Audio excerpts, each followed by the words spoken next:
Many summers back, I was walking through the downtown district and happened upon a woman who seemed down on her luck. She was poor, despondent, and horribly dressed, like a woman who had raided the set of a 1992 Body Break commercial. I, however, found myself with considerable wealth, and already having all the money I could need, I thought I would try my hand at charity. So I took up conversation with her. She said her name was Lucinda, and that she had been living on the street for a long while, and then asked for some money. Now, I did not become a successful businessman by giving my money away. So I told her what my father had always told me. Give a man a fish, and he will eat for a day. Teach a man to fish, and he will eat for a lifetime. No, dear Lucinda, I will not give you my money, but instead I will give you the tools to begin earning your own. Seeing the overnight success of many street vendors, I thought I would follow suit. I bought her a popcorn dispensing machine, and wished her all the luck in the world in her new life and business endeavor. Initially, business was good. Many people stopped to indulge their taste buds in some fine prairie-popped corn.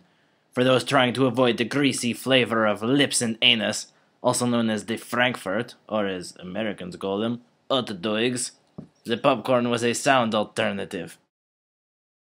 Eventually, the salty, buttery taste of Lucinda's popcorn was on the lips of every man, woman, and child who took to the streets.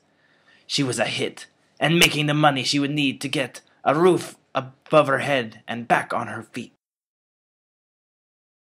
Her frustration with the society that had driven her to the streets, however, drove her to desperation.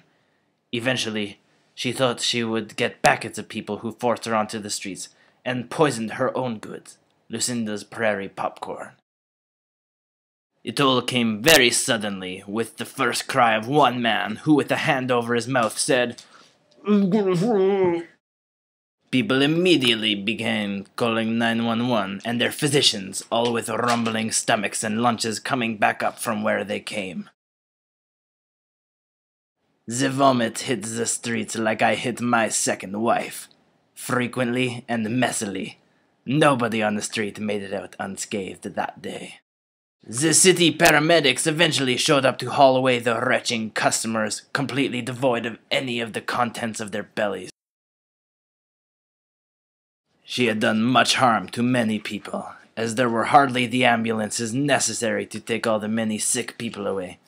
Eventually, the police would have to come as well, and some firefighters to help combat the upchuck.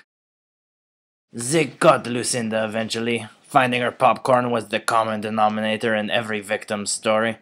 After being detained, however, they found not the evidence to incarcerate her, nor anything of wealth to take away from her as a fine, so she was eventually set free. And now Lucinda is back on this street, and I am a wiser man now, knowing that second chances should be earned instead of given freely, and that there is a reason that some people are living on the streets. Finito. Rin din din din din.